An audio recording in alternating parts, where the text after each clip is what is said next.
The art of stacking gold and silver is about more than converting fiat dollars into real money. Anyone with paper money can buy gold and silver, but real stacking is about a set of skills and behaviors. This video will make sure you never confuse activity with accomplishment when it comes to your stacking. It's likely that many of you have heard some version of the story of the pine processionary caterpillar.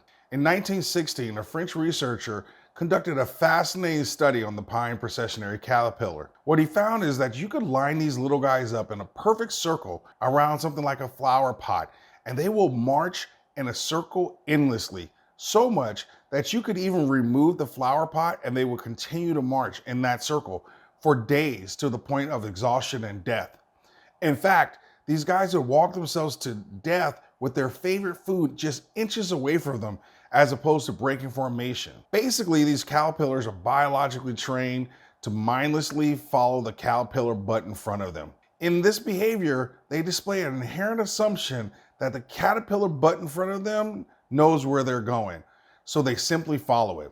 As long as the trail continues moving, there is an assumption that they're going somewhere and they're making progress. These caterpillars are the perfect example of confusing activity with accomplishment. And so before you dismiss this story about the caterpillars, is their behavior all that different from what we see as humans? I mean, metaphorically speaking, how many times have we thought we were going somewhere because we were in the car behind the steering wheel with the engine revving, the wheels turning, only to realize that we were going nowhere fast? Unfortunately, too many of us go through life like the processionary caterpillar, and I think some of us even like it because it's simpler. It doesn't require thinking. It doesn't require courage to challenge status quo. It's safer because all you have to do is fall in line. Simply follow the butt of the caterpillar in front of you, keep moving, and something good will happen, or so they say, or so they hope.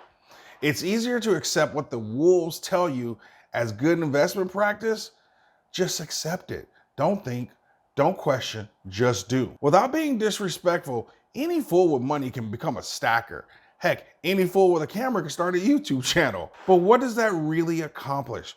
What does it matter if your stack consists of 40, 50, 60% high premium items where the price has to appreciate that much just for you to break even? What have you really accomplished? Now, before you at me, yes, you can have some of those things in your stack, but that shouldn't be a majority of your stack. That's why as stackers, we stack smarter, because we will never confuse activity with accomplishment. One of the ways we prevent this is by having a solid stacking strategy that we can consistently review and reevaluate as things change. Today, I want to make sure we cover 5 steps or parts of an effective stacking strategy. If you're a new stacker, this can serve as a blueprint to get you started. And if you're an old school stacker, then use these steps kind of as a diagnostic check on your stacking strategy. So let's talk about it. As we talk about these 5 steps, I'm going to use an analogy of planning a road trip across the country as a metaphor for our stacking strategy. Once we decide to take that voyage, our first step has to be proper planning. Your stacking strategy plan is like your roadmap to where you want to go. It needs to be specific and framed by time. Similar to what we did a few videos ago when I asked you to comment your stacking goal for the end of the year, and that it was important that you write that down, because when your goals are written, they get power and it gives them life. And so it could be as simple as putting it in your purchase log, but writing it down and having your goals is important. Just like planning a road trip, you need to have a sense of how far you can travel each day, or in stacking terms, what can your budget handle? And with that budget, what are your guidelines or parameters around buying? What will you buy? How often? What will be your target? What conditions, meaning premium price, etc., will you buy under? While I'm not going to go into detail here, you also need to think about your exit strategy as a part of that plan. And while you don't need it on day one, beginning with the end in mind makes a huge difference and should influence what you buy.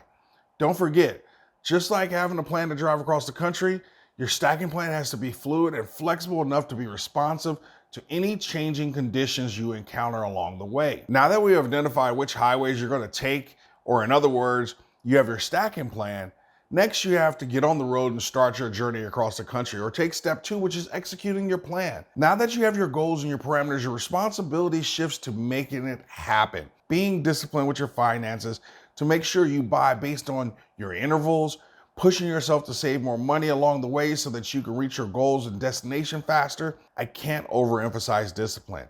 There are a lot of coins out there, things go on sale all the time, etc. And you can easily become distracted, which leads us to step 3 and 4, because they're kind of interconnected. But before we do that, I want you to hit the like button if you're receiving value from this video, and subscribe if you're interested in a channel and a community that's focused on learning and helping you become the best investor you can and helping you get the best results possible. Steps 3 and 4 are monitor your plan and relentless attention to details. One of the best ways to monitor your plan is by logging purchases.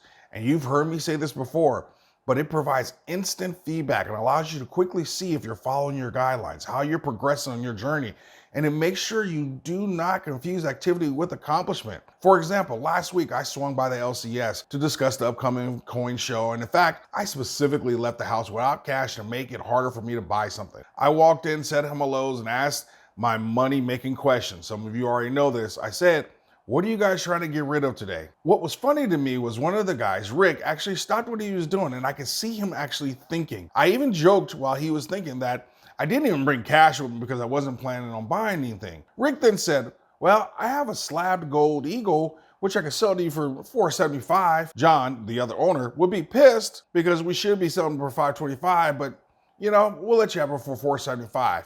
And then he pulled out a Great Britain sovereign coin for $440.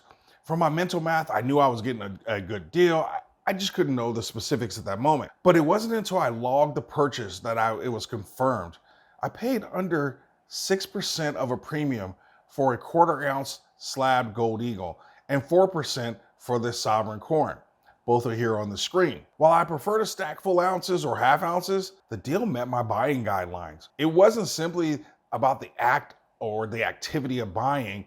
It was about the accomplishment of stacking fractional gold at a premium that most people pay for full ounces. The point is, I have a plan and a goal for 20 ounces by the end of the year, but that doesn't mean I go out and buy without any regard simply to meet my goal. Having a proper plan with parameters, executing that plan, and monitoring that plan all work together to make sure every activity brings you closer to the accomplishment of the goal. Being disciplined, following the plan, and paying relentless attention to one of the most important details, premiums, and only buying when it meets your guidelines is how I and you can accomplish incredible feats.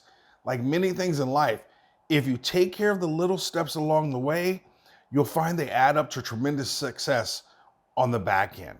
Which leads me to the last step, the after the fact analysis. While immediately logging your purchases is a form of an after the fact analysis and part of paying attention to details, what I'm really referring to here is something larger. This is about stopping at intervals like quarterly, but definitely at the end of the year, and reviewing your purchase log to see what took place.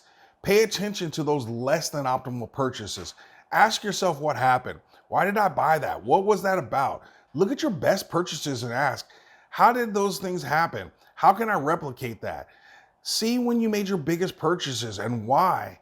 Then, what's your average cost per ounce? What was your average percentage that you paid in premium? Look at all of that and learn the lessons. See the activity, but look for the accomplishments. As humans, we're hardwired and even overconsumed with the idea of activity. And we think that it means something different. Activity can be addictive. Activity can be distracting. Activity can be counterproductive. Activity can cloud your judgment. Activity can create a false sense of accomplishment. Behavioral economists, some of you know that I'm a big believer in this, talk about how we're hardwired with what they call action bias. And it's one of the hardest tendencies for us to overcome. And they specifically point out this challenge for investors and athletes.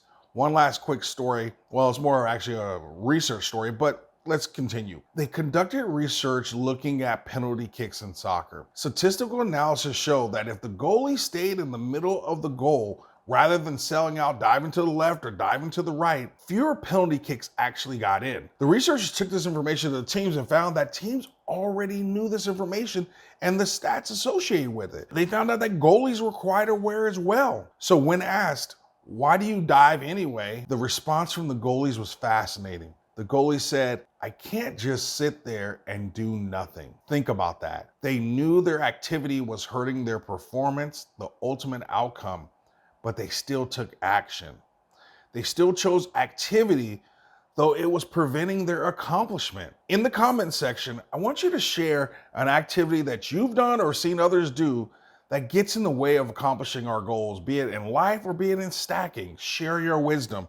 You know that's very important to me in this community. Or share one activity that has helped you accomplish your stacking goals or goals in life in general. One example I see all the time, and I've highlighted this in the last video, is the act of not thinking. I preach this all the time. Invest in your education. Too many people, stackers in particular, act like processionary caterpillars and simply follow the butt of whoever's in front of them, thinking that the individual knows where they're going, that they must be on the right path, only to find out that they've been walking in a circle around a flower pot that isn't even there anymore. Look at you all, my A+ students still with me. Give yourself a high five. Always stack smarter and never stop learning.